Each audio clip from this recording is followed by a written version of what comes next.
Hi అండి. నేను మీ Dora junior. టమాటా పచ్చడి అండి. టమాటా పచ్చడి అసలు రోటి పచ్చడిలా ఉంటది సేము.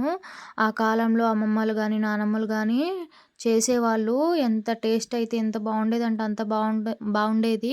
ఇప్పుడైతే ఆ టేస్ట్ అనేది రావట్లేదండి. అమ్మమ్మలు, నానమ్మలు చేసే టేస్ట్‌లోనే ఇప్పుడు మనం టమాటా పచ్చడి చేసుకుందాము. ముందుగా నేను దోసకాయ, టమాటాలు, పచ్చిమిర్చి, ఇంకా కొత్తిమీర, పుదీనా, కరివేపాకు తీసుకున్నానండి. ముందుగా బాండీ పెట్టి 4 టీ స్పూన్ల ఆయిల్ వేసుకున్నాను. నేను టమాటాకు 3 పచ్చిమిర్చి చొప్పున తీసుకున్నానండి. పచ్చిమిర్చి వేపుకొని తీసి పక్కన పెట్టుకున్నాను. తర్వాత టమాటాలు నేను సగం దోసకాయ మాత్రమే తీసుకున్నానండి. సగం దోసకాయ, ఇంకా చింతపండు, కొత్తిమీర, పుదీనా, కరివేపాకు ఇవన్నీ వేసుకొని చక్కగా వీటిని కూడా ఫ్రై చేసుకున్నాను. టమాటా ముక్కలు, దోసకాయ ముక్కలు బాగా ఫ్రై అయ్యే వరకు ఉంచుకున్నానండి.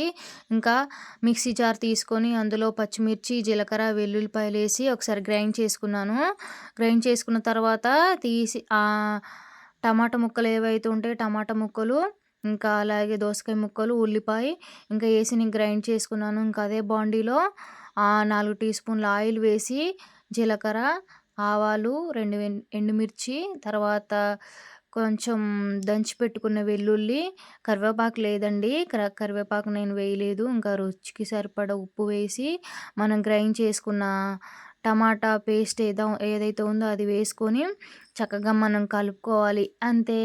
టమాటా పచ్చడి ఆ కాలంలో అమ్మమ్మ వాళ్ళు, నానమ్మ వాళ్ళు చేసే టేస్ట్ ఖచ్చితంగా వస్తుందండి. మీరు కూడా ట్రై చేసి టేస్ట్ ఎలా ఉందో కామెంట్ చేయండి.